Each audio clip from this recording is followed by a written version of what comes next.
गांव में दीपक नाम का एक 20 वर्षीय युवक रहता था। दीपक के पिता भीखू और उसकी माँ सुंदरी गांव के जमींदार चौधरी के खेतों में काम किया करते थे। एक दिन भीखू अपने माँ और पिता को खेत में खाना देने आया कि तभी जमींदार चौधरी उससे बोला, दीपक, जिस तरह से बड़ी फिक्र से तुम अपने माता पिता को खाना देने आते हो, इसी तरह काम में उनका हाथ भी बटा लिया करो। चौधरी साहब, मैं माँ और पिताजी की तरह खेतों में काम नहीं करूंगा। अच्छा, तो फिर तुम क्या करोगे? मैं हमेशा से कुछ नया करना चाहता हूँ चौधरी साहब, जिससे मैं अधिक से अधिक धन कमा सकूं। इसका मतलब तुम चोरी करना चाहते हो?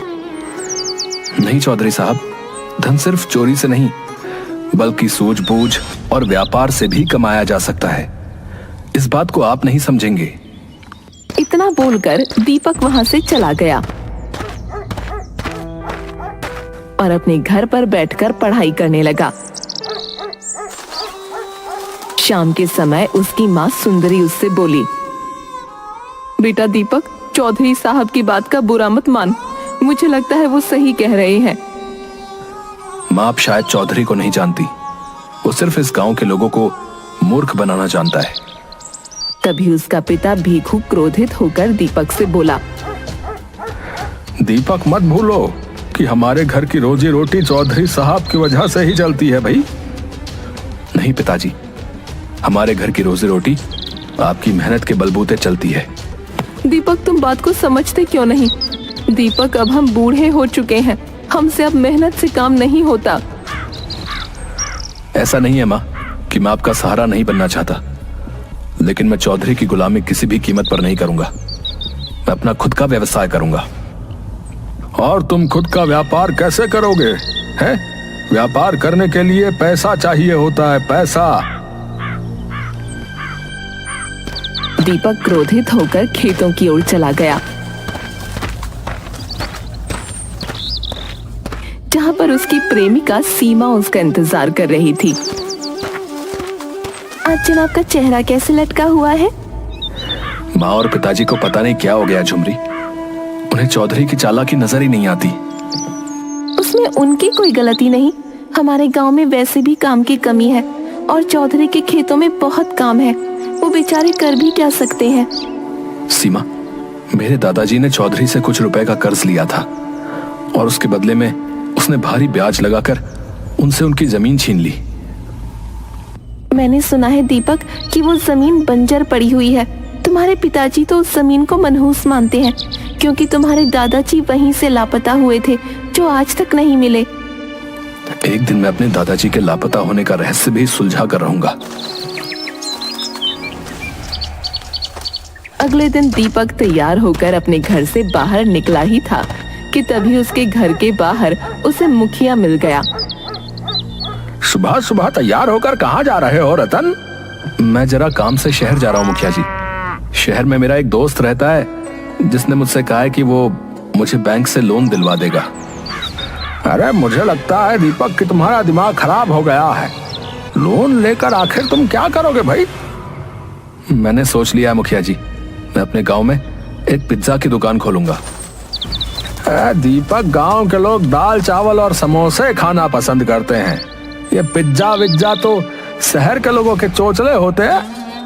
ऐसी बात नहीं है मुखिया जी, अब गांव के लोगों की सोच भी बदलने लगी है और मुझे इसी सोच का फायदा उठाकर अपने व्यापार को चमकाना है। अपने व्यापार को बाद में चमकाते रहना, पहले जाकर चौधरी से मिलाओ। चौधरी ने तुम्हें बुलाया है।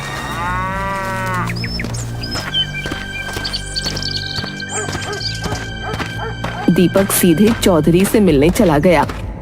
मैं तुम्हारा ही इंतजार कर रहा था। आपने मुझे क्यों बुलाया चौधरी साहब? देखो दीपक, मैं जानता हूं कि तुम मुझसे माफी तो मांगोगे नहीं। माफी? लेकिन आखिर मैंने क्या किया है? कल तुमने मुझसे जिस अंदाज में बात की थी, तुम्हारा वो अंदाज मुझे बिल्कुल भी पसंद नहीं आया। मुझे पता है, तुम्हें लगता है कि मैंने तुम्हारे दादाजी की जमीन बेईमानी से हड़पी थी। इसमें कोई शक की बात नहीं है चौधरी जी, इस बात पर तो मैं अभी भी कायम हूँ। तो उनका पोता होने के नाते क्या तुम्हारा कर्तव्य नहीं बनता कि तुम उस जमीन को उनका कर्ज चुकाकर वापस ले लो? चौधरी की बात सुनकर दीपक गहरी सोच में डूबता हुआ बोला, पहली बार आपने सही बात की है। मैं बहुत जल्द अपने दादा की जमीन आपसे छुड़वा लूंगा। दीपक, ये मैं क्या सुन रहा हूं कि तुमने चौधरी से वादा किया है कि तुम अपने दादा की जमीन उससे छुड़वा लोगे? हाँ, तो इसमें गलत क्या है? वो जमीन मेरे और आपके पुरखों की है। बेवकूफ, मनहूस जमीन की वजह से मेरे पिता पागल हो गए थे, जो वहीं से लापता हुए थे, जिनका आज तक कहीं पता नहीं चला। और वैसे भी वो जमीन बंजर है, तुम उसमें कुछ भी नहीं उगा पाओगे। बंजर है तो क्या हुआ पिताजी, मैं उस जमीन की छाती फाड़कर उसमें अनाज उगाऊंगा, लेकिन वो जमीन वापस लेकर जरूर आऊंगा और एक दिन अपने दादाजी के लापता होने का रहस्य भी सुलझा कर रहूंगा। लेकिन तुम उस जमीन को छुड़ाओगे कैसे? तुम्हारे पास धन है क्या? मैं कल शहर जा रहा हूँ पिताजी, मुझे आशीर्वाद दीजिए। वैसे तो मैं पिज्जा की दुकान अपने गांव में ही खोलने की बात कर रहा था, लेकिन अब मैं शहर में ही कोई काम धंधा करके इतना धन कमा कर लाऊंगा कि मैं अपने दादा की जमीन चौधरी से वापस ले सकूं। अगले दिन दीपक शहर चला गया। शहर में उसका दोस्त मोंटी रहता था। दीपक, ये शहर है, तेरा गांव नहीं, समझा? यहाँ पर नौकरी इतनी आसानी से नहीं मिलती और तुझे कोई काम धंधा भी नहीं आता, समझा? तो मुझे किसी भी तरह से बस कहीं पर काम पर लगवा दे। ठीक है, मेरे चाचा के बहुत बड़ी पिज्जा की दुकान है, मैं उनसे तेरी बात कर लेता हूँ, ठीक है? अगले दिन मोंटी दीपक को अपने चाचा की दुकान पर ले जाकर बोला, चाचा, ये दीपक है, मेरे गांव का दोस्त। ये आपकी पिज्जा की दुकान पर ना काम करना चाहता है। ये तुमने बहुत अच्छा किया मोंटी, जो तुम इसे यहाँ ले आए। वैसे भी एक ईमानदार व्यक्ति की तलाश थी मुझे, और अगर इस देश में कहीं ईमानदारी बची है तो वो सिर्फ गांव में। मैं आपसे एक बात और कहना चाहता हूं चाचा जी। हाँ बोलो। मैंने शहर के कॉलेज में प्राइवेट एडमिशन लिया था, मुझे उसकी फीस भी चुकानी है। क्या मैं आपकी दुकान पर रात में रह सकता हूँ? मैं दिन भर काम करूंगा और रात में पढ़ाई करूंगा। तुम्हारे विचार सुनकर मुझे बहुत अच्छा लगा। मुझे विश्वास है कि तुम एक दिन बहुत बड़े आदमी बनोगे। उस दिन से दीपक डिलीवरी बॉय का काम करने लगा और रात में किताबें खोलकर पढ़ता रहता। एक दिन दीपक मोंटी के चाचा से बोला, चाचा जी, आपकी पिज्जा तो बहुत ही प्रसिद्ध है, क्या आप मुझे पिज्जा बनाना सिखाएंगे? जिसमें सीखने की ललक होती है वही अपनी मंजिल को पाते हैं। मैं तुम्हें जरूर पिज्जा बनाना सिखाऊंगा। दीपक कुछ ही दिनों में बेहतरीन पिज्जा बनाने में निपुण हो गया। अब उसके पास अच्छे खासे पैसे इकट्ठा हो गए थे। दीपक अपने दोस्त मोंटी से बोला, मोंटी, तुमने कहा था कि तुम मुझे बैंक से कुछ लोन भी दिलवा सकते हो। हाँ, क्यों नहीं, मैं तुम्हें आज ही बैंक से लोन दिलवा देता हूँ, लेकिन ध्यान रखना, तुम्हें महीने की इंस्टॉलमेंट ध्यान से जमा करनी होगी। मोंटी ने दीपक को बैंक से लोन दिलवा दिया। दीपक बैंक के पैसे और खुद के जमा किए हुए पैसे अपने गांव के चौधरी के पास ले जाकर बोला, ये लीजिए चौधरी साहब, मेरे दादा ने जो आपसे कर्जा लिया था ब्याज सहित वापस लौटा रहा हूँ। अब आप मुझे मेरी जमीन के कागज वापस दे दीजिए। चौधरी ने मुस्कुराते हुए जमीन के कागज दीपक को वापस कर दिए। दीपक खुश होता हुआ वहां से चला गया। चौधरी का साथी संपत चौधरी से बोला, चौधरी साहब, आजकल के लड़के कितने मूर्ख होते हैं, ये मुझे आज पता चला है। अरे इस मूर्ख से पूछो कि बंजर जमीन पर ये आखिर करेगा क्या? उस जमीन को मैंने कई बार हटाने की कोशिश की, मगर किसी ने नहीं खरीदा। जब इस लड़के की बातें मैंने सुनी तो मैं समझ गया कि ये एक नंबर का मूर्ख है। घर जाकर वो कागज दीपक ने अपने पिता के हाथ पर रख दिए। मुझे तुम पर बहुत तरस आता है। जो पैसे तुमने मेहनत से कमाए, तुम उन पैसों से कोई और भी व्यापार कर सकते थे। आज भले ही आपको मुझ पर तरस आ रहा है पिताजी, मगर मुझे विश्वास है कि एक दिन आपको मुझ पर गर्व होगा। दीपक के पास थोड़े बहुत पैसे बचे थे। दीपक मुखिया के पास आकर बोला, मुखिया जी, आपकी बाजार में जो दुकान खाली पड़ी हुई है, क्या आप मुझे वो किराए पर उठा सकते हैं? उस दुकान पर तुम क्या करोगे भाई? मैंने शहर में बहुत अच्छा पिज्जा बनाना सीखा है। मैं दुकान पर बैठकर पिज्जा बनाऊंगा। अरे भाई, मेरी समझ में नहीं आता दीपक कि आखिर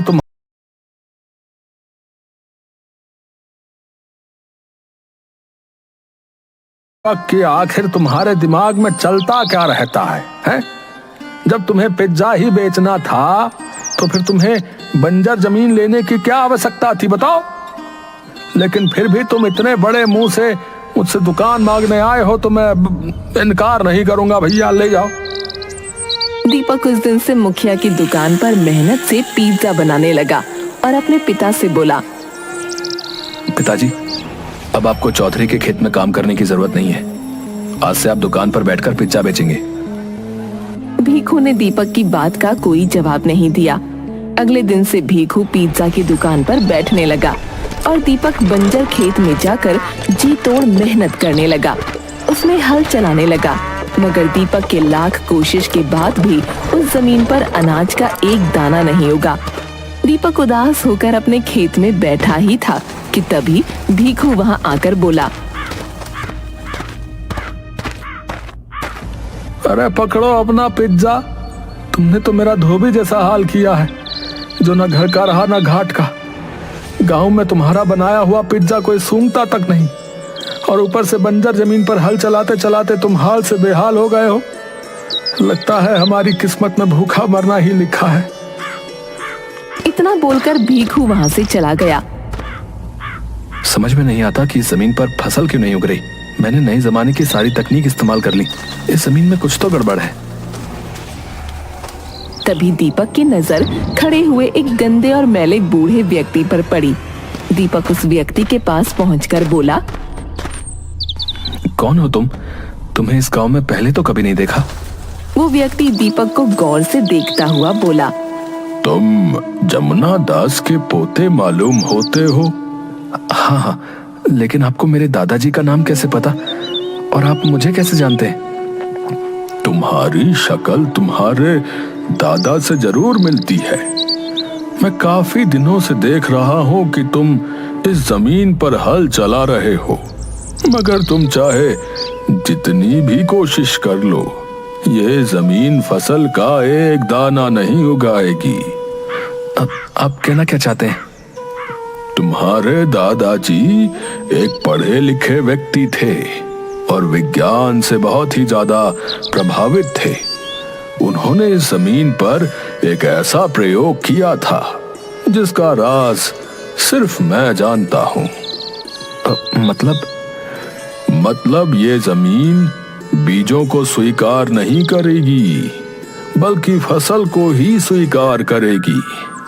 मैं आपकी बात का मतलब बिल्कुल नहीं समझ पा रहा हूँ। तुम्हारे हाथ में ये पिज्जा है, तुम इस पिज्जा के टुकड़े करके इस जमीन पर बो दो और अगले दिन कमाल देखना। इतना कहकर व्यक्ति वहां से चला गया।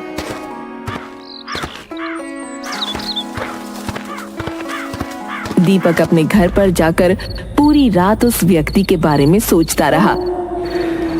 वो व्यक्ति शक्ल से पागल तो नहीं लग रहा था, लेकिन जिस कॉन्फिडेंस से वो बात कर रहा था, मुझे पता नहीं क्यों ऐसा लगता है कि जैसे वो सच बोल रहा है। क्यों ना एक बार प्रयोग करके देखा जाए। दीपक उसी रात पिज्जा लेकर जमीन पर पहुंच गया और उसने पिज्जा के छोटे छोटे टुकड़े कर कर उस सारी जमीन पर बो दिए और फिर उस जमीन पर ट्यूबवेल के जरिए बहुत सारा पानी डालने लगा। दीपक पूरी रात मेहनत से काम करते करते वहीं सो गया। अगली सुबह जब उसकी आंख खुली तो वो चीखता हुआ बोला, अरे वाह, ये कैसे संभव हो सकता है? मेरे इस बंजर खेत में पिज्जा ही पिज्जा लहरा रहे। दीपक दौड़ता हुआ एक पिज्जा तोड़ते हुए बोला, अरे इसमें तो बिल्कुल ताजी ताजी महक आ रही है, मानो कि अभी अभी बनकर तैयार हुआ है। इसका मतलब वो बूढ़ा व्यक्ति सही बोल रहा था। दीपक दौड़ते हुए अपने पिता भीखू को बुला लाया और उसे सारी घटना बताते हुए बोला, देखा आपने पिताजी, दादाजी की जमीन को आप बंजर कह रहे थे, वो जमीन तो जादू ही निकली। पिताजी हमेशा कुछ खोए खोए से रहते थे और वो अपना ज्यादातर समय इसी जमीन में ही बिताया करते थे। अब तुम क्या करोगे? मैं सारे पिज्जा को तोड़कर शहर में डिलीवरी करूंगा। पिताजी अब आप देखते जाइए, कि आप पर धन की वर्षा कैसे होती है। दीपक और उसके पिता पूरे दिन पिज्जा को तोड़ते रहे।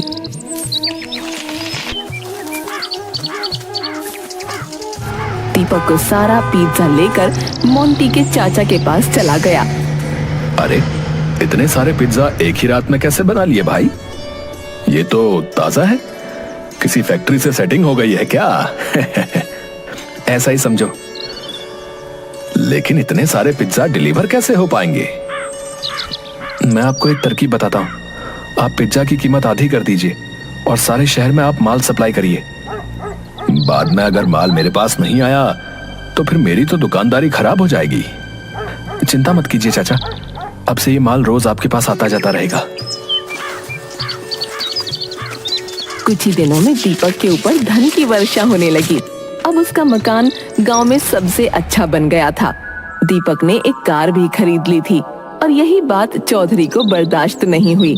वो संपत से बोला, बरसों पहले मैंने दीपक के दादा की जमीन धोखे से इसलिए हड़पी थी कि मुझे भी शक था कि वो जमीन पर कुछ ना कुछ प्रयोग करता रहता है। लेकिन अब अफसोस करने से क्या फायदा चौधरी साहब? उस जमीन के कागज आपने अपनी मर्जी से दीपक को वापस कर दिए। ये कल का लौंडा अगर ऐसे ही तरक्की करता रहा तो वो दिन दूर नहीं जब गांव में चौधरी उसे कहा जाएगा और मुझे मूर्ख। तो अब आप क्या करेंगे? तुम मुझे शायद जानते नहीं हो संपत, मेरे सीने में बरसों पहले का राज आज भी दफन है। कल मैं दीपक के परिवार का किस्सा ही समाप्त कर दूंगा। चौधरी और संपत अगली रात दीपक के खेत में पहुंचे। दीपक अपने पिता और सीमा के साथ अपने खेत से पिज्जा तोड़ रहा था कि तभी चौधरी कड़कती आवाज में बोला, बस बहुत हो गया रतन, जितने तुमने ऐश के दिन काटने थे काट लिए। इतना बोलकर चौधरी ने पिस्तौल निकाल ली। ये क्या कर रहे हैं चौधरी साहब? कहीं आपका इन सबकी हत्या करने का इरादा तो नहीं है? इरादा तो यही है मेरा। और दीपक की तरफ देखकर बोला, बरसों पहले तुम्हारे दादाजी इसी जमीन से लापता हो गए थे। मैं बताता हूं तुम्हें, वो लापता नहीं हुए थे, बल्कि मैंने उनकी हत्या की थी, क्योंकि मुझे शक था कि वो जमीन पर कुछ खास प्रयोग कर रहा था। मगर वो क्या कर रहा था ये मैं आज तक नहीं जान पाया। इस राज को सिर्फ उसका दोस्त जानता था, जिसे मैंने बरसों ढूंढा लेकिन वो नहीं मिला। चौधरी ने इतना कहा ही था, तभी उसके कानों में पीछे से उसी बूढ़े व्यक्ति की आवाज टकराई जो कि पुलिस लेकर आया था। शायद तुम मुझे ही तलाश रहे थे। बूढ़ा व्यक्ति दीपक की ओर देखकर बोला, चौधरी बिल्कुल सही कह रहा है दीपक, इसी ने तुम्हारे दादा की हत्या की थी। मैंने अपनी आंखों से इसे हत्या करते हुए देखा था।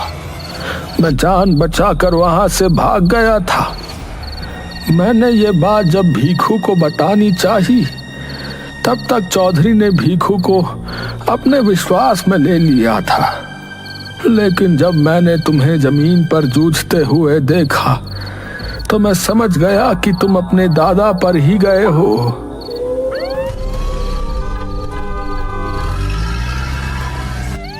पुलिस ने चौधरी और संपत को गिरफ्तार करके जेल में डाल दिया।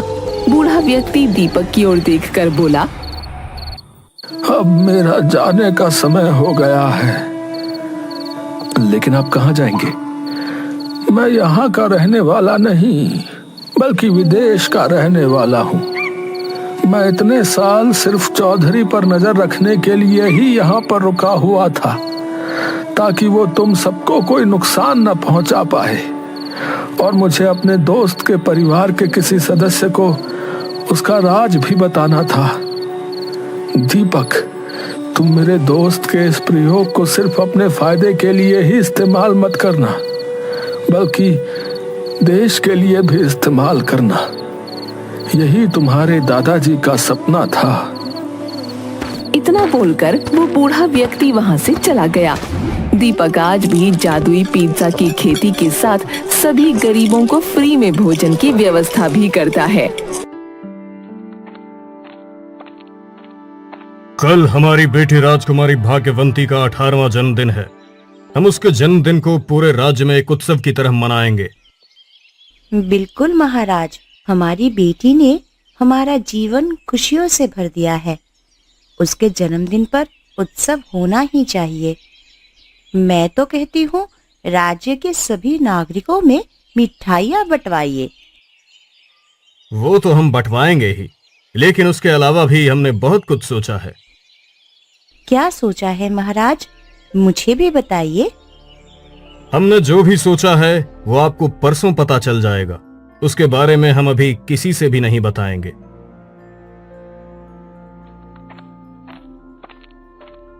अभी जो मैंने सुना, क्या वे सच है महाराज कि उस दुर्भाग्यवती का जन्मदिन आने वाला है?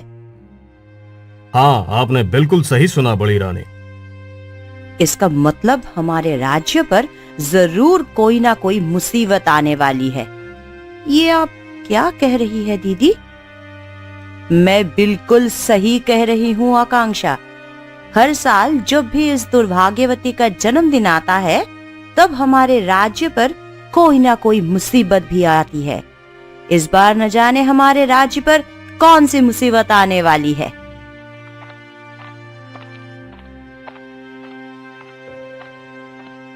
महाराज, गुप्तचरों से सूचना मिली है कि हम पर आक्रमण होने वाला है। मंत्री जी, सेनापति जी को सूचित करिए कि युद्ध के लिए तैयार रहें।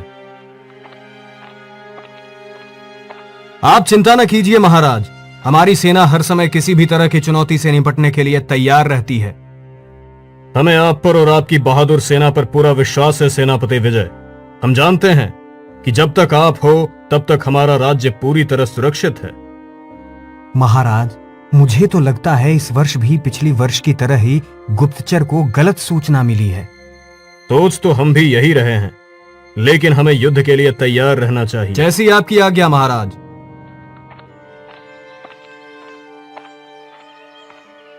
जब से उस मनहूस का जन्म हुआ है, तब से हमारे राज्य पर मुसीबतों का पहाड़ टूट पड़ा है। मैं तो कहती हूँ कि उसे इस राज्य से बाहर कर देना चाहिए। नहीं, मेरी बेटी भाग्यवती मनहूस नहीं है। उसे मनहूस मत कहो। वह भाग्यवती नहीं, बल्कि दुर्भाग्यवती है। यही तो रखी थी मैंने भाग्यवती की कुंडली, ना जाने कहाँ चली गई। मैं अपनी बेटी की कुंडली को इस राज्य के बड़े से बड़े ज्योतिषियों से दिखवाऊंगी और ये साबित कर दूंगी कि मेरी बेटी दुर्भाग्यवती नहीं है। तुम चाहे कुछ भी कर लो आकांक्षा, लेकिन तुम जो सोच रही हो वैसा कभी नहीं होगा।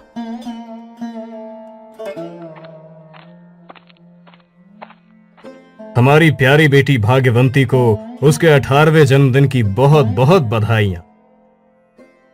लगता है हमारी बेटी हर साल की तरह इस साल भी अपने जन्मदिन पर सुबह सुबह अपनी सहेली से मिलने गई है। जब वो उससे मिलकर आ जाएंगी, तब हम उसे बधाई दे देंगे।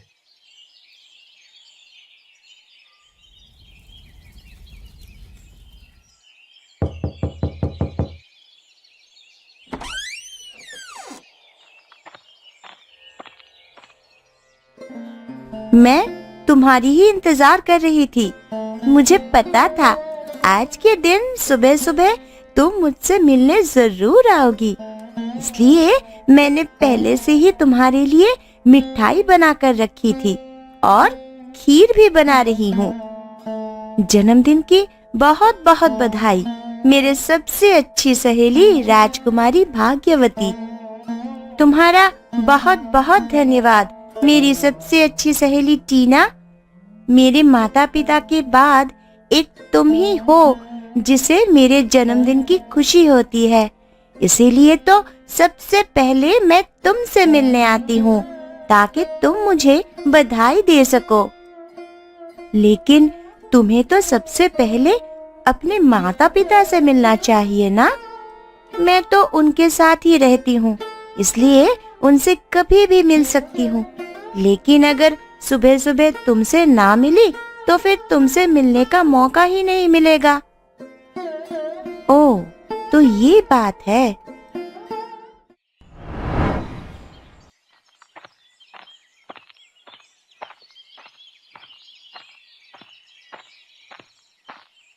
मैं अभी अभी भाग्यवती के कमरे से ही आ रही हूँ। इस बार भी हमारी बेटी अपने जन्मदिन पर सबसे पहले अपनी सहेली से मिलने चली गई। हमें ये बात पहले से पता है, क्योंकि हम आपसे पहले उसके कमरे में गए थे। मैं आपसे एक बात कहना चाहती हूँ महाराज। क्या बात है, कहो। महाराज, मैं चाहती हूँ कि आप हमारी बेटी की कुंडली को राज्य के सभी बड़े ज्योतिषियों को दिखाइए। हर साल तो हम भाग्यवंती की कुंडली अपने राज पुरोहित से दिखवाते हैं और उसकी कुंडली से दोष दूर करने के लिए उनके बताए उपाय भी करते हैं, लेकिन उसका कुछ असर नहीं होता। इसलिए तो मैं आपसे कह रही हूँ महाराज कि इस बार राज पुरोहित से भाग्यवती की कुंडली ना दिखाकर राज्य के बड़े बड़े ज्योतिषियों से उसकी कुंडली दिखवाए तो कैसा रहेगा। दुर्भाग्यवती की कुंडली चाहे जिससे भी दिखाओ, उसका दुर्भाग्य सौभाग्य में नहीं बदल जाएगा। ऐसा ना बोलो दीदी।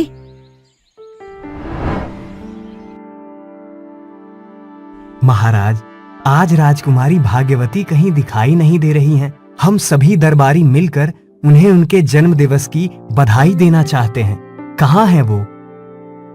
वो अपनी सहेली से मिलने गई हैं, मंत्री जी। बस थोड़ी देर में आती होंगी। अच्छी बात है, वे यहाँ नहीं है।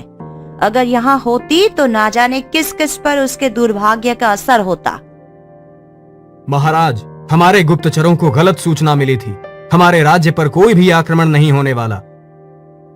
हर वर्ष राजकुमारी के जन्मदिन के समय पर ही इस तरह की गलत सूचनाएं मिलती हैं। हमें लगता है कि कोई है जो भाग्यवंती को इस राज्य के लिए दुर्भाग्य साबित करना चाहता है। मुझे भी यही लगता है महाराज। हमारी बेटी और इस राज्य की राजकुमारी को उसके जन्मदिन के अवसर पर बहुत बहुत शुभकामनाएं। राजकुमारी जी, जन्मदिन की बहुत बहुत शुभकामनाएं। जन्मदिन की बहुत बहुत शुभकामनाएं राजकुमारी जी। आपको जन्मदिन की बहुत बहुत बधाई हो राजकुमारी जी। भगवान का आशीर्वाद सदा आप पर बना रहे। आप सभी का बहुत बहुत धन्यवाद। मंत्री जी, हमारी बेटी के 18वें जन्मदिन के अवसर पर राज्य के सभी लोगों को मिठाई बांटने का प्रबंध किया जाए। जैसी आपकी आज्ञा महाराज।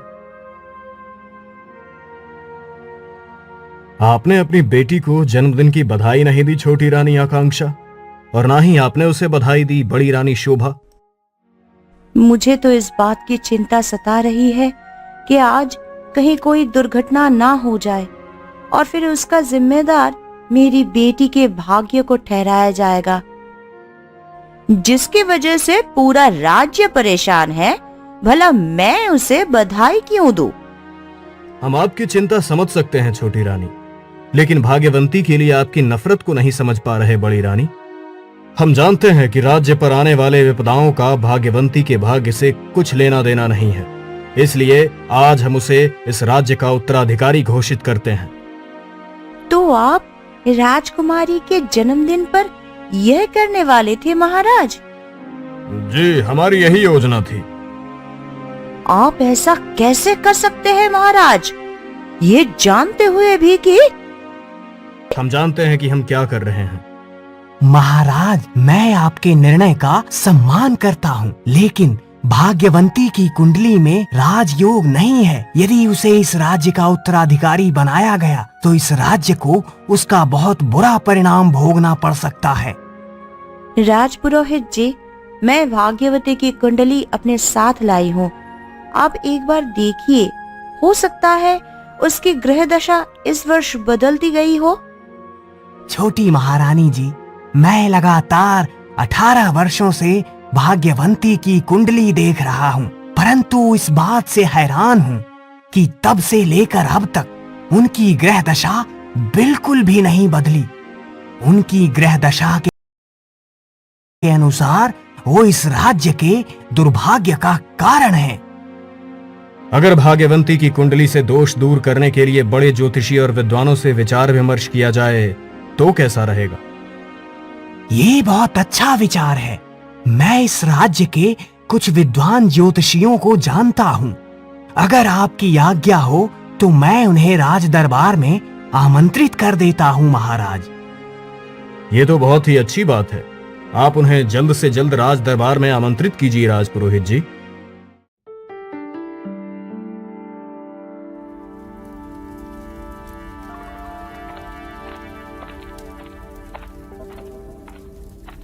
हमारे बेटी के कमरे में आग कैसे लगी? पता नहीं महारानी जी, राजकुमारी जी के कमरे में आग कैसे लगी? मैं तो सैनिकों के साथ मिठाई बांट रहा था। दासी की पुकार सुनकर यहाँ आया, तब पता चला कि राजकुमारी जी के कमरे में आग लगी है। मुझे तो पता ही था कि आज कोई ना कोई दुर्घटना होगी ही। आपको कैसे पता था बड़ी रानी?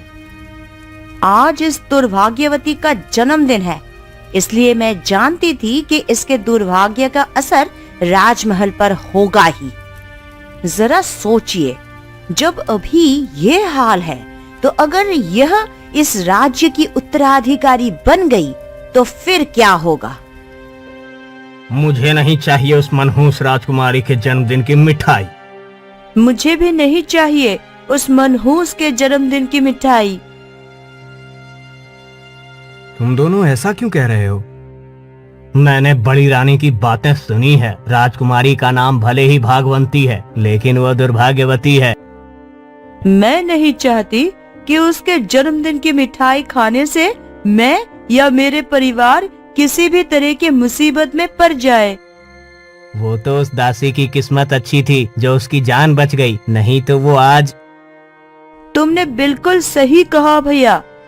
चलो भाइयों बहनों, सब अपने अपने घर चलो। हमें नहीं चाहिए राजकुमारी के जन्मदिन की मिठाई।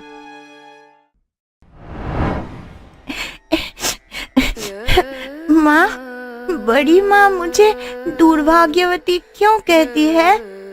राजमहल में कोई भी दुर्घटना होती है तो वो मुझे ही उसका जिम्मेदार ठहराती है। भला किसी भी दुर्घटना की जिम्मेदार मैं कैसे हो सकती हूँ? राजमहल में होने वाली किसी भी दुर्घटना की जिम्मेदार तुम नहीं हो बेटी। मैं ये साबित करके रहूंगी। मंत्री जी, हमने ये मिठाई लोगों में बांटने के लिए दी थी, आप वापस क्यों ले आए? महाराज, कोई भी व्यक्ति राजकुमारी जी के जन्मदिन की मिठाई नहीं लेना चाहता। सब उन्हें मनहूस मानते हैं। वो कौन है जिसने हमारी बेटी को मनहूस कहा? हम अभी उसकी गर्दन धड़ से अलग कर देंगे। शांत हो जाइए महाराज, इसमें उनकी गलती नहीं है। ये बात तो आप अच्छी तरह जानते हैं ना मंत्री जी कि हमारी बेटी दुर्भाग्यवती नहीं है। मैं ये बात अच्छी तरह से जानता हूँ महाराज कि राजकुमारी जी दुर्भाग्यवती नहीं है। मुझे तो शंका है कि कोई है जो राजकुमारी जी के खिलाफ षड्यंत्र कर रहा है और राजकुमारी जी को दुर्भाग्यवती सिद्ध करना चाहता है। भला वो कौन हो सकता है मंत्री जी? मुझे तो राज पुरोहित जी पर शंका हो रही है महाराज। नहीं नहीं, वो ऐसा नहीं कर सकते। हमें उन पर पूर्ण विश्वास है। तो फिर वो कौन हो सकता है महाराज? इसका पता लगाना पड़ेगा। यह ले तेरे काम का इनाम। बस तू ऐसे ही मेरा काम करती जा और मैं तुझे माला माल कर दूंगी। मैं उस मनहूस को इस राज्य की उत्तराधिकारी कभी नहीं बनने दूंगी।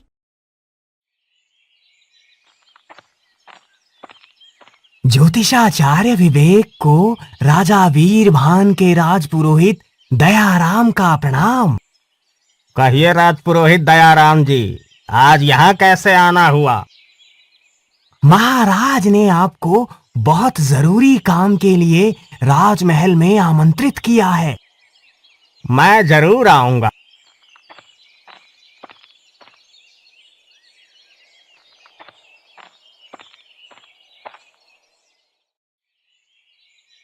राजपुरोहित दयाराम जी, यहाँ आने में कोई परेशानी तो नहीं हुई? मेरा अभिवादन स्वीकार कीजिए ज्ञानेश्वर जी। मैंने आपको मन की आंखों से आते हुए देख लिया था। मैं तो ये भी जानता हूँ कि आप यहाँ किस लिए आए हैं, और मैं महाराज का निमंत्रण स्वीकार भी करता हूँ। मैं जानता था कि आपको मेरे आने का पता पहले से चल जाएगा। ये अनाथ लड़की यहाँ क्या कर रही है? जरूर दुर्भाग्यवती से मिलने आई होगी। तुम यहाँ मुझसे मिलने आए, मुझे बहुत अच्छा लगा। तुम इतने दिनों से मेरे पास नहीं आई, तो मैं ही तुम्हारे पास आ गई। सब मुझे मनहूस और दुर्भाग्यवती कहते हैं, इसलिए मैं महल से बाहर नहीं निकलती और तुम्हारे पास भी नहीं आती हूँ।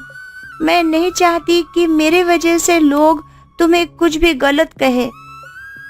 मुझे लोगों की बातों की कोई परवाह नहीं है। मैं तो बस तुम्हें खुश देखना चाहती हूँ। तुम मुझसे मिलने आ गई, मैं इसी बात से बहुत खुश हूँ।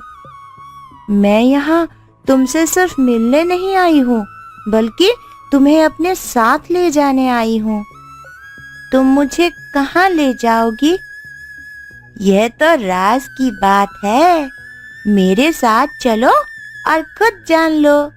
ठीक है, मैं तुम्हारे साथ चलने को तैयार हूँ। मैं अभी माँ से पूछ कर आई।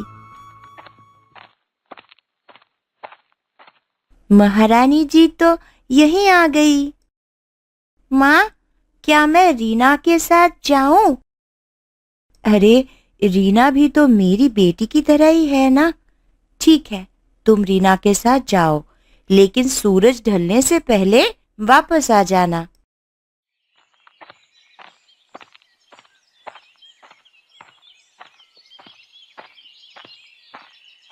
अरे, ये मनहूस राजकुमारी कहाँ जा रही है? इसके साथ ये लड़की कौन है? यह लड़की इस मनहूस राजकुमारी की सहेली है, जो कि अनाथ है। मुझे तो लगता है महाराज ने इन दोनों को ही राज्य से बाहर निकाल दिया है। मुझे भी ऐसा ही लगता है। महाराज ने इन दोनों को राज्य से बाहर निकालकर बहुत अच्छा किया। अब हमारे राज्य से मनहूसियत दूर हो जाएगी। तुमने उन लोगों की बातें सुनी ना? इन्हीं बातों की वजह से मैं राजमहल से बाहर नहीं निकलती थी। तुम ऐसे लोगों की बातों पर ध्यान मत दिया करो। तुम ऐसे लोगों की बातें जितना सुनोगी, ऐसे लोग उतने ही सुनाएंगे। मैं अनाथ हूं ना, तो लोग भी मुझे तरह तरह की बातें कहते हैं, लेकिन मैं तो उनकी बातों पर ध्यान नहीं देती, बल्कि उनकी बातों का जवाब देती हूँ। भला वो कैसे? मुझे नहीं आता लोगों की बातों का जवाब देना।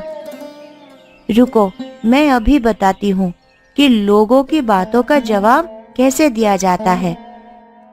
तुम चलो मेरे साथ में। तुम लोगों के पास कोई काम धंधा नहीं है? चलो भागो यहाँ से, नहीं तो अभी सैनिकों से कहकर कारागार में बंद करवा दूंगी। अरे बाप रे, भागो यहाँ से।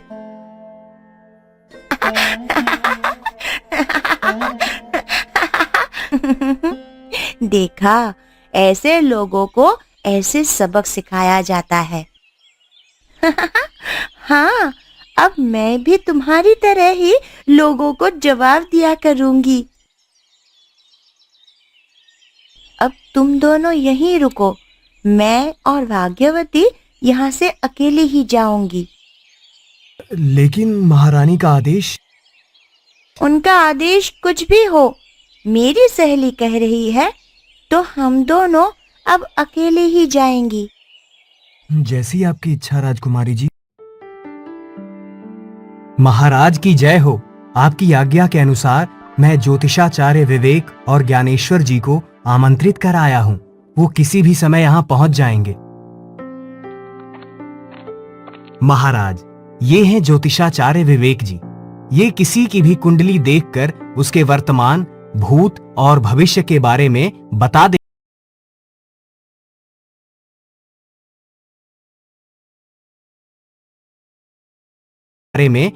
देते हैं। ये हैं ज्योतिषाचार्य ज्ञानेश्वर जी। ये जन्मजात अंधे हैं, लेकिन अपने ज्ञान से बिना देखे ही लोगों के बारे में बता देते हैं। आप दोनों को हमारा प्रणाम। हमने आप दोनों को यहाँ अपनी बेटी राजकुमारी भाग्यवंती की कुंडली देखने के लिए बुलाया है। तो फिर राजकुमारी जी की कुंडली लाइए। तेरे जैसे बहुतों ने यह कुंडली देखी है, लेकिन कोई भी यह नहीं बता पाया कि यह असली नहीं बल्कि नकली कुंडली है। देख देख, तू भी देख यह कुंडली। महाराज, ये असली नहीं बल्कि नकली कुंडली है। ऐसा कैसे हो सकता है? ये कुंडली तो स्वयं राजपुरोहित जी ने ही बनाई थी। इसका मतलब राजपुरोहित जी ने ही। नहीं महाराज, आप जैसा सोच रहे हैं वैसा नहीं है, बल्कि आपके राजपुरोहित ने जो कुंडली बनाई थी उसे किसी ने इस नकली कुंडली से बदल दिया है। ये आप इतने यकीन से कैसे कह सकते हैं? हमारे राजपुरोहित जी तो हर वर्ष यही कुंडली देखते हैं, लेकिन उन्होंने कभी नहीं कहा कि ये कुंडली नकली है। इस नकली कुंडली को जिस किसी ने भी बनाया है वो बहुत ही होशियार है। उसने इतनी बारीकी से ये कुंडली बनाई है कि इसे कोई भी आसानी से नहीं पहचान सकता। ऐसा कौन कर सकता है भला? ऐसा वही करेगा जो मेरी बेटी का बुरा चाहता है, उसे दुख देना चाहता है। इसका मतलब हमारी बेटी मनहूस नहीं है। ये तो उसकी असली कुंडली देखकर ही पता चलेगा महाराज। अगर राजकुमारी यहाँ होती तो मैं उसका हाथ पकड़कर उसके बारे में सब कुछ बता देता। आपको कैसे पता कि वो यहाँ नहीं है? ज्ञानेश्वर जी को दिखाई नहीं देता, लेकिन अपनी मन की आंखों से सब देख लेते हैं। वो अपनी सहेलियों के साथ गई है, बस कुछ देर में आती ही होगी। शाम हो गई है, अब हमें घर लौटना चाहिए। हाँ, अब घर लौट चलना चाहिए। आज मैं बहुत खुश हूँ। सच में तुम मेरी सच्ची और सबसे अच्छी दोस्त हो।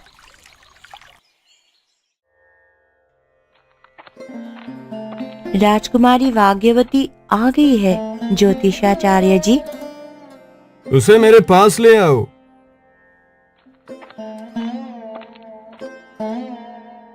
इतना सुनहरा भाग्य तो मैंने आज तक किसी का नहीं देखा।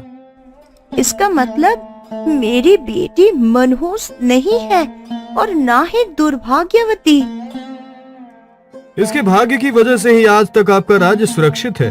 अगर ये यहाँ ना होती तो अब तक आपके राज्य पर सैकड़ों आक्रमण हो चुके होते और इस राज्य का नामो निशान मिट गया होता। अब सारी बात हमारी समझ में आ रही है। आकांक्षा से नफरत करने वाला ही उसे मनहूस साबित करने के लिए उसके जन्मदिन के समय पर ही राज्य पर हमले की झूठी खबरें हम तक पहुंचाता था। वह कौन है, उसका पता लगाकर उसे कड़ी से कड़ी सजा दीजिए महाराज। वो जो कोई भी है इसी राजमहल में रहता है। हे भगवान, अब मैं क्या करूं? अगर महाराज को पता चल गया कि वो मैं हूं तो फिर मेरा क्या होगा? मुझे इस अंधे की बातों पर विश्वास नहीं है। आपको अतिथियों से बात करने की तमीज नहीं है क्या, बड़ी रानी शोभा? मुझे तो लगता है वह दीदी है जिन्होंने सौभाग्यवती की कुंडली बदली थी, क्योंकि वही है जो उसे मनहूस और दुर्भाग्यवती कहती है। मुझे भी यही लगता है, क्योंकि राजकुमारी जी की कुंडली बनाकर मैंने उन्हें ही दी थी। ये दोनों झूठ बोल रहे हैं महाराज। मैंने ऐसा कुछ भी नहीं किया। हमें राजपुरोहित जी की बातों पर पूरा विश्वास है। सैनिकों, बड़ी रानी के कमरे की तलाशी ली जाए। हम आपको आपके किए की सजा जरूर देंगे।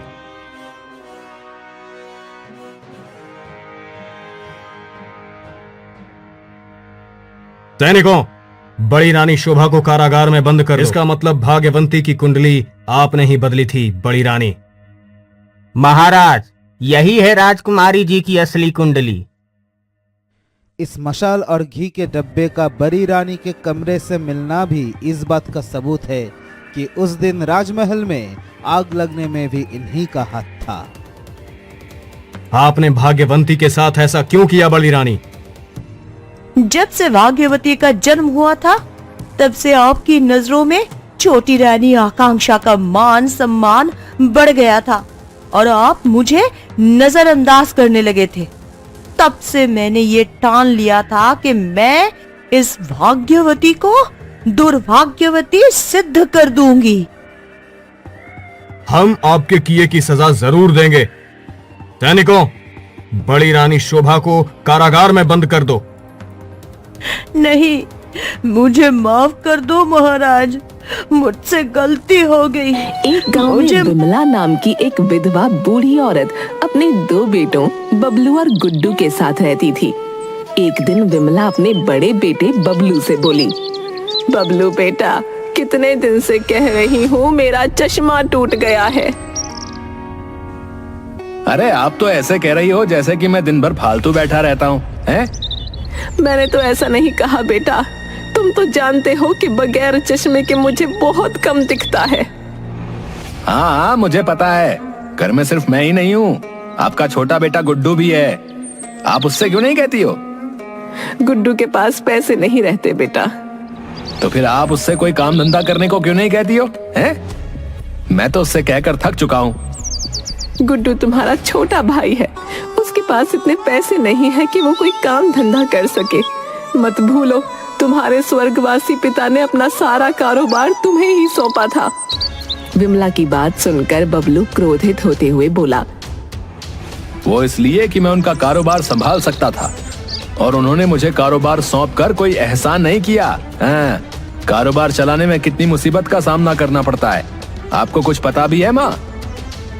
इतना बोलकर बबलू वहां से चला गया।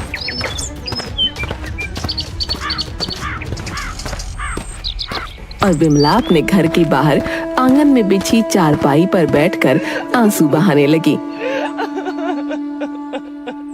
कि तभी बबलू की पत्नी अर्चना वहां आकर बोली,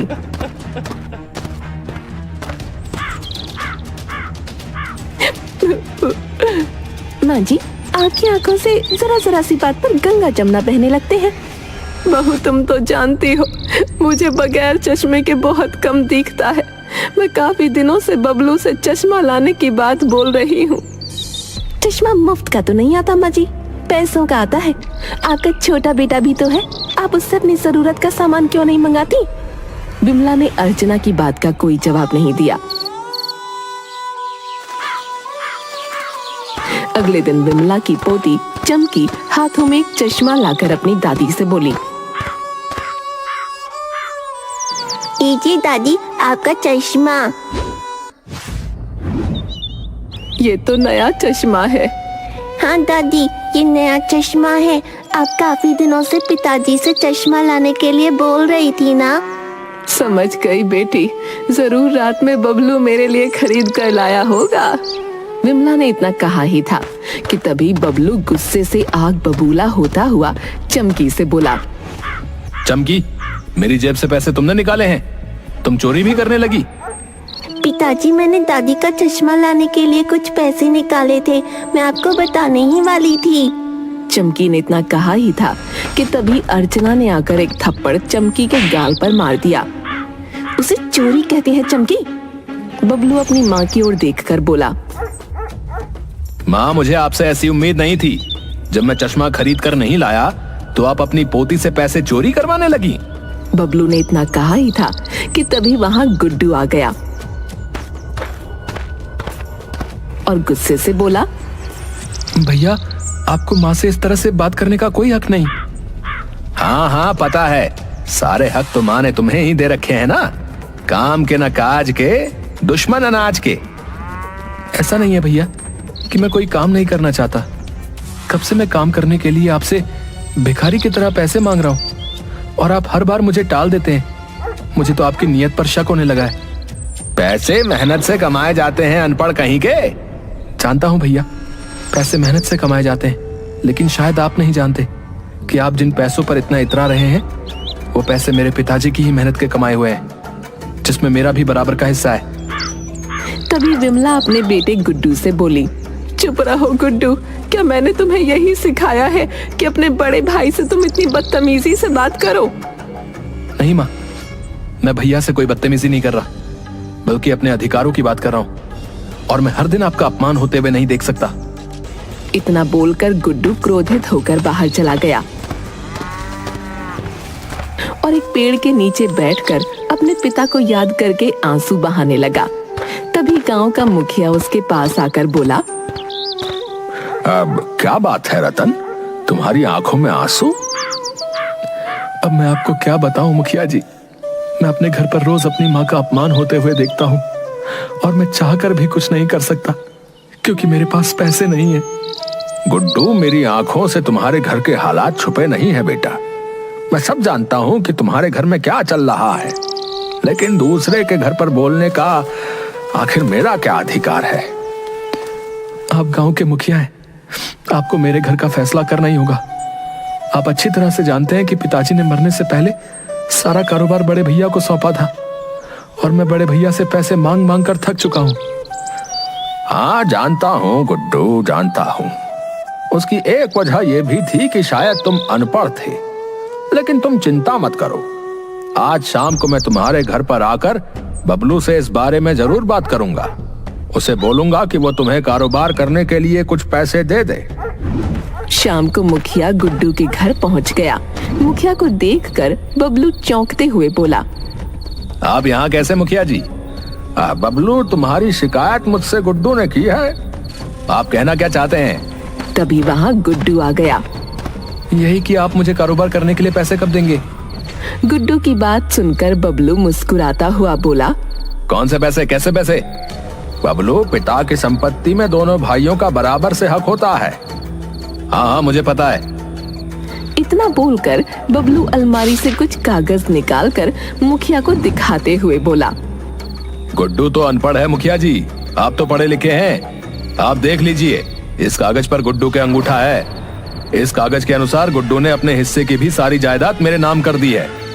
गुड्डू क्रोधित होता हुआ बोला, तो इसका मतलब यह है कि कुछ दिनों पहले आपने जो एक सादे कागज पर मुझसे जो अंगूठा लगवाया था वो धोखे की नीयत से लगवाया था भैया। अरे, जिसे तुम धोखा कहते हो रतन, उसे चालाकी ही कहते हैं। मुखिया गुड्डू की ओर देखकर बोला, मैं अब कुछ नहीं कर सकता रतन। तुमने अंगूठा लगाकर अपने हाथ स्वयं काट लिए बेटा। इतना बोलकर मुखिया वहां से चला गया। तभी विमला रोते हुए बबलू की ओर देखकर बोली, मुझे तुझसे ऐसी उम्मीद नहीं थी बेटा। तेरे पिता तुझ पर कितना भरोसा करते थे। तेरा धोखा देखकर उनकी आत्मा तड़प उठी होगी। मैं कहना तो नहीं चाहता माँ, लेकिन अब मुझे कहना ही पड़ेगा। अब मैं तुम्हारी और गुड्डू की शक्ल अपने घर में बर्दाश्त नहीं कर सकता। इससे पहले कि मैं तुम दोनों को धक्के देकर घर से बाहर निकाल दूं, तुम स्वयं गुड्डू के साथ यहाँ से चली जाओ। गुड्डू अपनी माँ का हाथ पकड़कर रोता हुआ उस घर से बाहर निकल गया और रात के वक्त वो दोनों भटकने लगे कि तभी वहाँ पर मुखिया आकर उन दोनों से बोला, विमला जी, आपके पति के मुझ पर बहुत उपकार हैं। मैं आप दोनों को ऐसे सड़कों पर नहीं भटकने दूंगा। मैं और मेरा बेटा आपके ऊपर बोझ नहीं बनना चाहते मुखिया जी। लेकिन आप दोनों अकेले कहाँ जाएंगे? जहाँ हमें हमारी किस्मत ले जाएगी, लेकिन हम आपके घर नहीं रह सकते। विमला जी, गांव की सीमा पर एकांत में मेरी एक जमीन पड़ी हुई है जिसमें एक झोपड़ी बनी हुई है। आप दोनों चाहो तो वहां रह सकते हैं। मुखिया की बात सुनकर विमला चुप हो गई। उस दिन के बाद गुड्डू और विमला मुखिया की जमीन पर बनी हुई झोपड़ी में रहने लगे।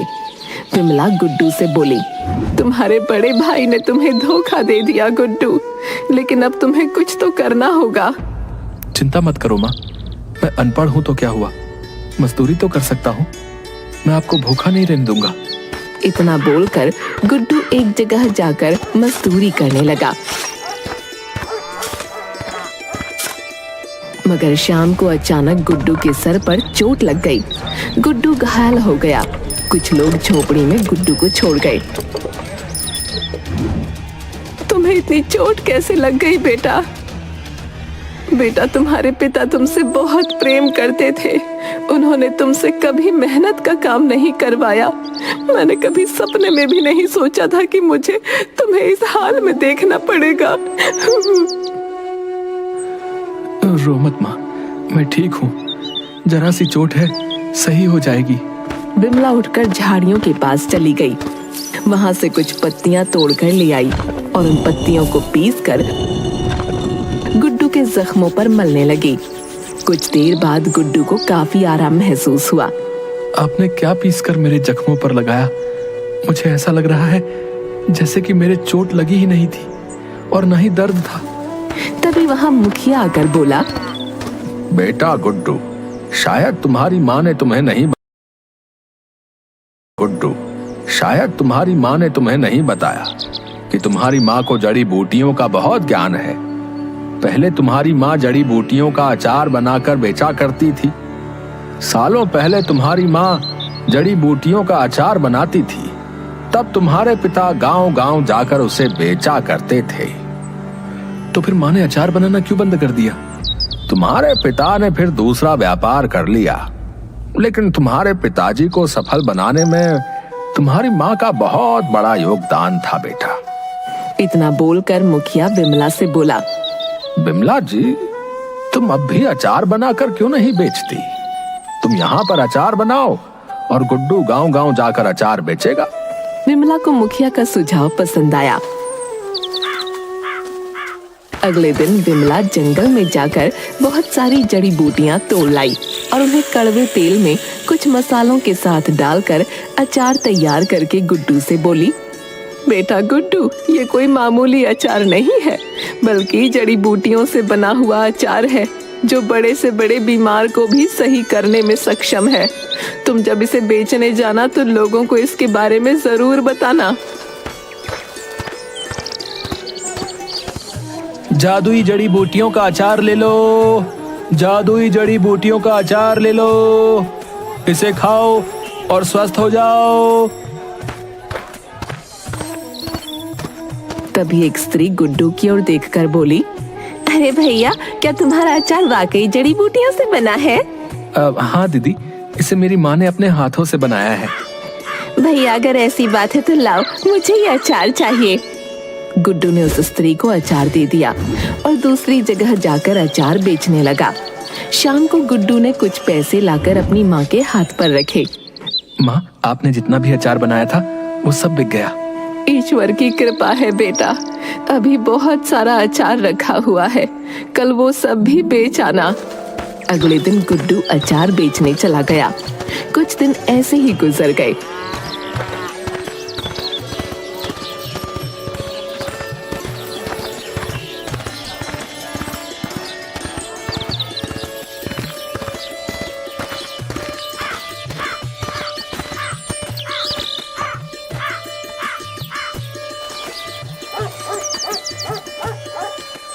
कुछ दिन बाद वही स्त्री खुश होती हुई गुड्डू की झोपड़ी में आकर विमला और गुड्डू की ओर देखकर बोली, बड़ी मुश्किल से आपका पता करते करते यहाँ तक आई हूँ। भैया, आपने जो मुझे अचार दिया था ना, वो अचार हमारे घर के लिए वरदान साबित हुआ। मैं आपकी बात का मतलब नहीं समझा दीदी। मेरे पति को लाइलाज बीमारी थी। डॉक्टर ने कहा था कुछ ही दिन के मेहमान हैं ये, इन्हें सब कुछ खिलाओ। मैंने आपका ही अचार इन्हें खिला दिया और मेरे पति स्वस्थ हो गए। उनकी रिपोर्ट देखकर डॉक्टर खुद हैरान है। इतना बोलकर उस स्त्री ने बहुत सारे रुपए विमला के हाथ में रख दिए और ढेर सारी दुआएं देकर अपने पति के साथ वहां से चली गई। अरे वामा, आपके हाथों का बनाया हुआ जड़ी बूटियों का अचार तो वाकई जादू ही निकला। उस दिन के बाद रोज हर कोई आकर विमला और गुड्डू को ये बताने लगा कि उनका अचार खाने के बाद वो ठीक हो गया। विमला का अचार देखते ही देखते आसपास के गांव में जादुई अचार के नाम से प्रसिद्ध हो गया। विमला अपने बेटे गुड्डू से बोली, बेटा गुड्डू, अब हमारे पास इतना धन इकट्ठा हो गया है कि हम अपनी स्वयं की जमीन खरीद कर उस पर अच्छा सा घर बनवा सकें। आपने मेरे मुंह की बात छीन ली माँ। मैं भी आपसे यही बात कहना चाह रहा था। विमला ने गांव में ही जमीन खरीद कर उस पर एक बहुत आलीशान मकान बनवाया। दोनों माँ बेटे उस मकान में रहने लगे। कुछ दिनों बाद एक डॉक्टर विमला से मिलने आया। देखिए, मेरी समझ में नहीं आता कि आपके अचार में ऐसा क्या है कि बड़े से बड़े लाइलाज मरीज भी सही हो जा रहे हैं। आप अपने अचार में ऐसी कौन सी दवाई मिलाती हैं? मैं कुछ नहीं मिलाती डॉक्टर साहब, बस मुझे अपने बाप दादाओं से पुरानी जड़ी बूटियों का ज्ञान मिला था। मेरी दादी ने मुझे जड़ी बूटियों का अचार बनाना सिखाया था। बस उन्हीं जड़ी बूटियों का अचार बनाती हूँ और ईश्वर की कृपा से लोग ठीक हो जाते हैं। डॉक्टर मुस्कुराते हुए बोला, मैं चाहता हूँ कि आप मेरे हॉस्पिटल में भी मरीजों की देखभाल में योगदान करें। ये तो मेरे लिए खुशी की बात है। मैं और मेरा बेटा कल से आपके अस्पताल में कुछ समय बिताया करेंगे। डॉक्टर वहां से चला गया। उस दिन के बाद से विमला और गुड्डू दिन का आधा वक्त अस्पताल में मरीजों की देखभाल में बिताते। एक दिन डॉक्टर विमला से बोला, विमला जी, जब से आप यहाँ पर आई हैं, तब से अस्पताल में मरीजों के स्वास्थ्य में बहुत सुधार आया है। डॉक्टर ने इतना कहा ही था कि तभी एक नर्स दौड़ती हुई डॉक्टर के पास आकर बोली, डॉक्टर जल्दी चलिए, एक पेशेंट आया है, उसकी हालत बहुत सीरियस है। कौन है पेशेंट? एक लड़की है, सिर्फ 12 साल की। डॉक्टर नर्स के साथ उस बच्ची के पास गया। वो बच्ची कोई और नहीं बल्कि बबलू की बेटी चमकी थी। डॉक्टर साहब देखिए, पता नहीं क्या हो गया, ऐसे बहुत दिनों से मेरी बेटी ना कुछ खा रही थी ना कुछ पी रही थी। आप घबराइए नहीं, मैं देखता हूँ। इतना बोलकर डॉक्टर चमकी को चेक करने लगा। ओह माय गॉड, इस बच्चे की उम्र केवल 12 साल है, मगर इसकी हालत बता रही है कि जैसे इसे बहुत तगड़ा सदमा लगा हो। डॉक्टर साहब, मेरी बच्ची को अपनी दादी और चाचा से बहुत ज्यादा लगाव था, तो फिर इमीडिएटली उन सबको भी यहाँ पर बुलवाओ, वरना बच्ची का बचना बहुत मुश्किल है। पारिवारिक झगड़े की वजह से हमने इसकी दादी और इसके चाचू को घर से बाहर निकाल दिया था। अब किसी भी तरह से मेरी बेटी चमकी को ठीक कर दीजिए। अर्चना के कहने पर डॉक्टर ने चमकी को दोबारा चेक किया। तभी डॉक्टर के चेहरे पर मायूसी छा गई। डॉक्टर बबलू की ओर देखकर बोला, I am sorry, she is no more. आपकी बच्ची इस दुनिया में नहीं है। डॉक्टर की बात सुनकर बबलू और अर्चना फूट फूट कर रोने लगे। बबलू और अर्चना रोते हुए अस्पताल के बाहर आ गए। उन दोनों के बाहर आते ही डॉक्टर विमला के पास चला गया। क्या हुआ डॉक्टर साहब, आपके चेहरे पर मायूसी कैसी? अब आपको क्या बताऊं विमला जी, एक 12 साल की बच्ची, उसकी डेथ हो गई। अरे रे, ये तो बहुत बुरा हुआ। क्या नाम था उस बच्ची का? उसके पेरेंट्स चमकी चमकी कहकर रो रहे थे। चमकी का नाम सुनते ही गुड्डू और विमला के पैरों तले जमीन खिसक गई। मुझे जल्दी उसके पास ले चलिए। क्या आप उसे जानती हैं? मुझे डर है कि कहीं वो मेरी पोती तो नहीं। विमला और गुड्डू दौड़ते हुए चमकी के पास गए। गुड्डू चमकी को देखकर फूट फूट कर रोने लगा। विमला चमकी का हाथ पकड़कर फूट फूट कर रोने लगी। तुम ऐसे नहीं जा सकती चमकी, मैं कुछ दिनों बाद तुमसे वैसे ही मिलने आने वाला था। तभी उसके चेहरे पर चमक आ गई। वो गुड्डू से बोली, जल्दी से जड़ी बूटियों वाला अचार लेकर आ, इसकी नब्ज बहुत धीमी है, ये ठीक हो सकती है। गुड्डू दौड़ता हुआ जड़ी बूटियों का अचार ले आया। विमला ने चम्मच से उस अचार को चमकी को चटाते हुए कहा, चमकी बेटा, आंखें खोलो, मैं तुम्हारी दादी तुम्हें लेने आई हूँ। विमला की आवाज सुनकर चमकी को अचानक होश आ गया। अपने सामने दादी को देखकर चमकी दादी के गले लग गई। विमला जी, मैंने अपने करियर में ऐसा पहला केस देखा है। चाचू और दादी, आप दोनों मुझे छोड़कर कहाँ चले गए थे? अब तो आप मुझे छोड़कर कहीं नहीं जाएंगे ना? नहीं चमकी, मैं तुझे कहीं छोड़कर नहीं जाऊंगा। और मैं तुझे हमेशा अपने पास रखूंगी। जा बेटी, बाहर तुम्हारे माता पिता रो रहे हैं, उन्हें जाकर चुप करा। उन्हें बता कि ईश्वर की कृपा से अब तो ठीक हो गई है। अपनी दादी की बात सुनकर चमकी दौड़ती हुई अस्पताल के बाहर आ गई और पीछे से बबलू के गले से लिपट गई। अर्चना की खुशी का ठिकाना नहीं रहा। बेटी सही हो गई। बबलू, हमारी बेटी सही हो गई। हाँ अर्चना, मुझे तो अपनी आंखों पर विश्वास नहीं हो रहा है, लेकिन ये चमत्कार हुआ कैसे? अभी वहाँ पर डॉक्टर आकर बोला, देखिए, तुम्हारी माँ और तुम्हारे भाई की वजह से ही तुम्हारी बेटी आज जिंदा है। अर्चना और बबलू ने पीछे पलट कर देखा तो उनके सामने गुड्डू और विमला खड़े थे। बबलू हाथ जोड़ते हुए बोला, अब मुझे माफ कर दो माँ, शायद मेरे कर्मों की सजा मेरी बेटी को भुगतनी पड़ी। मुझे अब कुछ नहीं चाहिए। इतना बोलकर बबलू गुड्डू से बोला, मुझे माफ कर दे भाई, आज मुझे समझ आ गया, इंसान का सच्चा दोस्त उसका परिवार होता है, कागज के टुकड़े नहीं। मुझे माफ कर दो माँ। बिमला और गुड्डू ने उन दोनों को माफ कर दिया। उस दिन के बाद वो सब फिर से एक साथ रहने लगे।